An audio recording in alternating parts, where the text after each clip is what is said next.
I was truly naive before I gave birth, because before I had a baby, I thought it would be feeding, putting her to bed, and then I'll have a couple of hours while she naps for myself, just to do my own thing. But now I know this is so far from the truth. Every day I give so much of myself to my baby. Feeding, rocking, soothing takes up 90% of my day. I'm not complaining. It is one of the most beautiful but exhausting things I've ever experienced.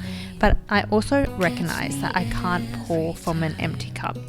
So today I'm going to do something a little bit different. I'm going to make a little bit of time for me.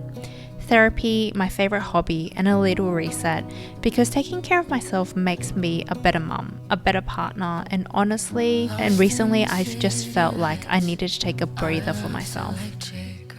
If you're feeling drained or overwhelmed, or like you've lost a little piece of yourself to motherhood, this one's for you and me. I know July is gone.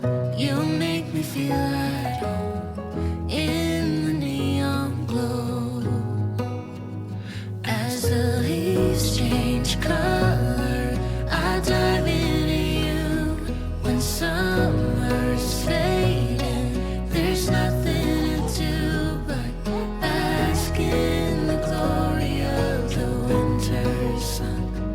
Maybe this is the season. Hey girly, it's Coby. Welcome back to another episode of Mama in the Making. And really, it's a series where I want to capture the newborn days with my baby, what it's like to navigate motherhood for the first time. So I have something to look back on, but also I want to use this series as a place to discuss like mental health, the challenges, the ups and downs of motherhood. I know when I was pregnant and preparing for motherhood, like something I was worried about was I just didn't know like what it was like. And as someone who loves to prepare in advance, like I wish I had someone who told me like the realities of what motherhood and the newborn trenches and the newborn days are like. So I'm hoping that's what this series will serve as. I can't believe it is baby Millie's third week on earth already, and it has been so fast, like literally the fastest 3 weeks of my life. But at the same time, it's been kind of slow.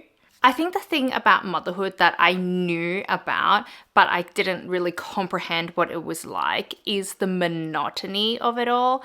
Essentially, our days are the same. There's a lot of feeding, there's a lot of nappies, a lot of cuddles, tummy time. And as wonderful as it all is, it does feel like every single day is blending into one long day. I know that we're still trying to find our routine together, and maybe something I'm clutching onto is the fact that Millie sleeps so well that I really want to keep her routine like in check. I've heard that people say babies love routines, so I try to keep every single day the same for her so she can get enough rest, so she can sleep enough. But at the same time, it just means that it feels like we're doing the exact same thing every day, and it kind of is driving me a little bit crazy. Today I'm finally having therapy. It's like my first time since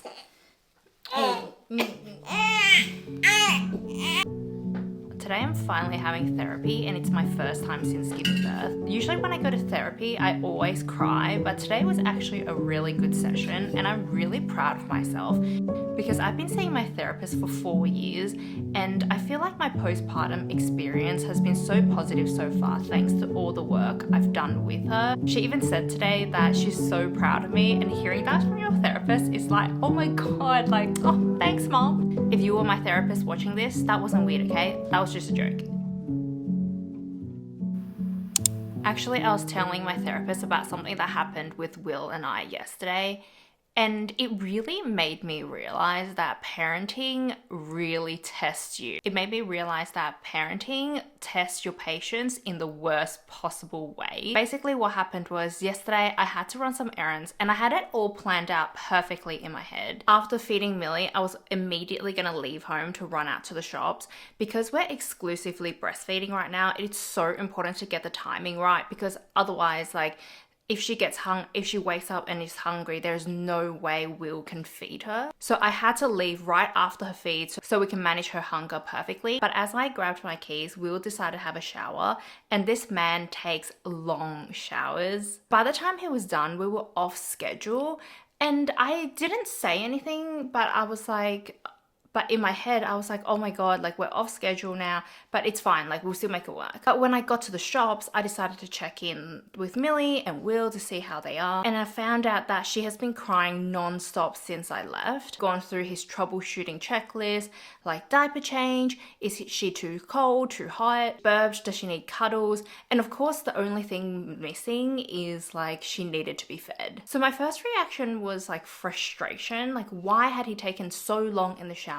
That's threw our whole schedule out of whack. Knew I had to get home ASAP, but I still have things that I really need to get done. Then I kind of stopped and realized, like, what is the point of being angry at him? I already knew he was overwhelmed. Like, he didn't say it, but I could hear from his tone that he was feeling overwhelmed. And he had already tried his best to soothe the baby, like, on his own. He didn't call me to, like, ask for help. So instead of letting my frustration take over, like, I chose to kind of be more patient with him. I went home, settled the baby, and now that we're face to face, like I could confirm that he was feeling overwhelmed. So I let him be for a little bit before I asked him, like, you know, how are you feeling? Like, let's check in. And in that moment, I felt like we really were able to parent as a team instead of like against each other, instead of me blaming him or him blaming me for like not settling the baby to sleep before I left.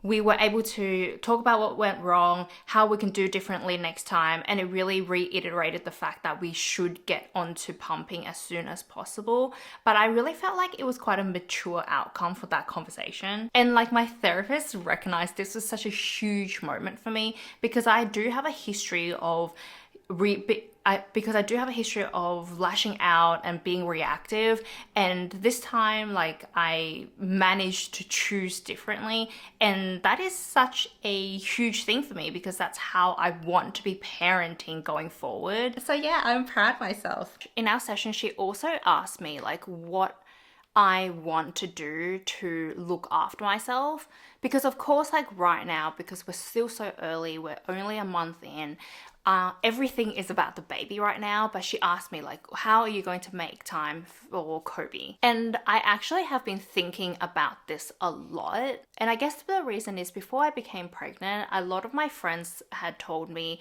about stories they've heard or experiences that they've had personally where because they put their baby as number one, they lose themselves in motherhood. And like as amazing as motherhood is, they felt like they had resentment for their baby or their partner. And that's not the way that I want to parent. Like, of course, they love their family, but they feel like they are a shell of who they used to be.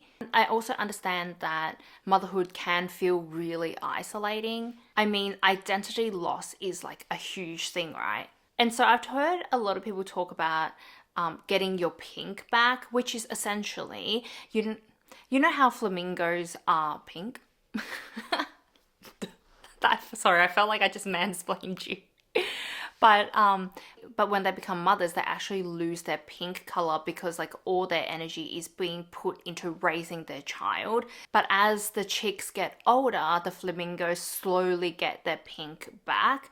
And essentially the term like getting your pink back is kind of like that. Like, how are you going to maintain or become the person you used to be throughout your motherhood? So I did a little journaling about this, and a couple of things that I want to make sure to do whilst I am like still in my early stages of motherhood, just small things so then I can maintain my pink. So number one is kind of get ready in the morning.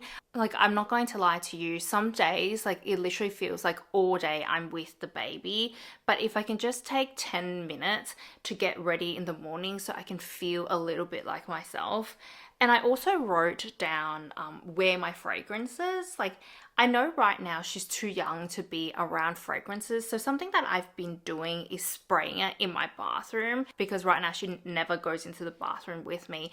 And at least like every time I go in there, I can smell something that I really love. And it kind of gives me just the feeling of confidence, or at least feel a little bit feminine to walk every day. Like, Will has been so good at pushing me to go outside every day just for my mental health, like to get out the house so it doesn't feel like one extremely long day and like having no idea where time goes.